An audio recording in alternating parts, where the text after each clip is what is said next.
right at her. Donkey? That is the word, is it not? I am still figuring out the nuances of English. Donkey works for me, Peter admitted. I just hope this Galadorian technology does what the Space Knights are promising it will. As do I and the rest of the Kree Council. This defense network upgrade will make a significant difference, especially after the damage we have incurred with the ceaseless wars. What it will do for the fleet, the sentries, the surface systems, it is a new day for Hala, and I cannot thank you enough. My pleasure, Peter said, tipping an imaginary hat. Confusion creased Tenkor's face. Peter started to explain what tipping one's hat meant on Earth, but then stopped. He'd never seen a single Kree wearing a hat other than the helmets the warrior class donned before battle. Once today's initial demonstration is over, we can integrate it fully into Hala's grid, and then I can go on vacation. Vacation, Tenkor huffed. Such a human concept. Darn straight, Peter replied. Peter arrived at the central landing pad on the spaceport rooftop with a full cadre of stone-faced Kree warriors. He grinned at their leader, an especially emotionless man named Turvan, who gave no indication that he'd seen the smile or shared in Quill's excitement for the imminent arrival of the Space Knights. After a moment, the 5 cybernetic warriors touched down a few feet in front of Peter and the Kree honor guard. Quill wasn't easily awed, and even less likely to show it when he was, but he had to admit to himself that the armored cyborgs were impressive.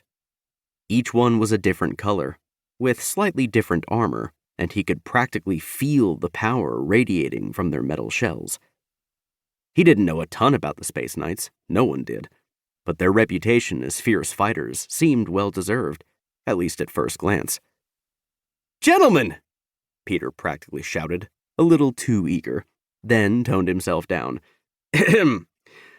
My name is Peter Quill, though perhaps you know me as Star-Lord. He waited for a reaction. There was none. Probably because they're cyborgs, he reasoned to himself.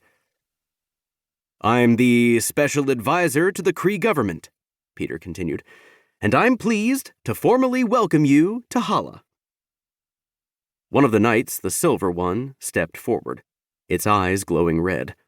It was the tallest and broadest of them all, and Peter swallowed nervously. He'd gone up against all kinds of enemies, large and small, humanoid and not so humanoid, and this was one entity that he was glad was an ally.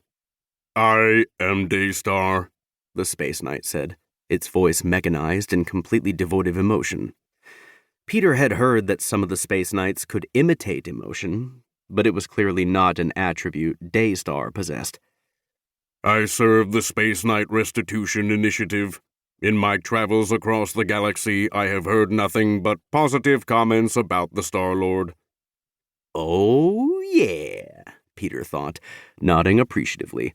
Dude already knew my code name. We are pleased that the Kree are working with you, Daystar finished. Yeah, they're not so bad when they stop fighting the Skrulls for 2 seconds, am I right? Peter joked, then realized he was surrounded by a bunch of cyborgs and Kree soldiers, neither of which was known for their sense of humor. The soldiers behind him shifted awkwardly. I suppose, Daystar responded, apparently attempting to process the comment. Good job, Peter. You're the only person in the galaxy who can make a cyborg feel awkward. If Galadorian technology can improve Kree defenses, especially after so many intergalactic conflicts, we are pleased to be of help. Daystar glanced at its companions. There are not many Space Knights left after our seemingly endless battles with the Dire Wraiths. We appreciate that Hala is one of the most important lines of defense in this quadrant, and we recognize the need to bolster those defenses for the sake of all innocent life. This technology benefits the Kree Empire and thus all of us. Peter fought against an urge to give Daystar a high five. I agree wholeheartedly, he said stiffly instead. Just finish this job and then you get to go on vacation.